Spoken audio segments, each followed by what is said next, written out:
Former Newton City Councilor Amy Sangiolo is running for the 11th Middlesex District Representative seat. Current State Rep Kay Kahn is stepping down after almost 30 years. Newton News' Brian Dota spoke with Sangiolo about her reasons for running. We sat down with 11th District State Representative candidate Amy Sangiolo.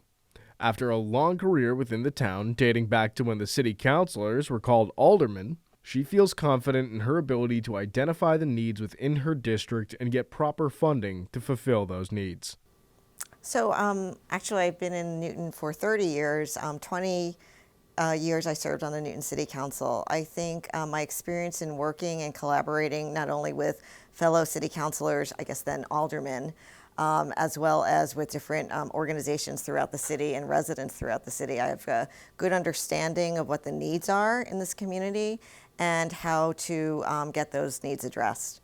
I think, again, through collaboration over the years with multiple organizations, environmental, housing advocates, public transportation advocates, those have all helped informed me to be a very good advocate for our residents.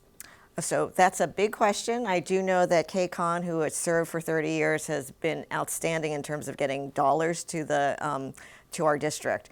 I think what's important is to build coalitions and collaborate with the rest of the state representatives so that they understand the importance of particularly like arts and culture and how that can help spur on economic development within a community. And I think by making those types of arguments, you can help promote these projects and get more dollars to the district. Among her key concerns is tackling the housing crisis facing the state, enhancing public transportation, and helping the state better prepare for the climate crisis ahead. Well, clearly, the greater Boston area has a real housing crisis, so we certainly do need more affordable housing units throughout the state. One of the things I do in my day job, I'm with the Attorney General's office and I work with the housing team. So we have a lot of folks coming in, individuals and families who are facing eviction and foreclosure. So I think making sure that we have a robust rental assistance program for folks who are in need, making sure that we not only increase our supply of housing in general, particularly for low and middle income housing, but also afford opportunities for different types of housing living situations like accessory apartments. I think that would be a great thing for Newton to, they've already embraced it, but I think to get the word out and make it easier for folks to be able to create those housing opportunities would be a good way. I know that there are movements across the state to look at a local option for rent control. That is something that I would be interested in learning more about. So I think there needs to be more accountability and oversight over the MBTA. You know, we can throw money at a problem, but if it's not directed at the right resources, or if there's not an overall holistic plan on how to deal with not only a reliable service for bus and train service, but also, you know, like what are the better ways to reduce traffic and encourage more ridership.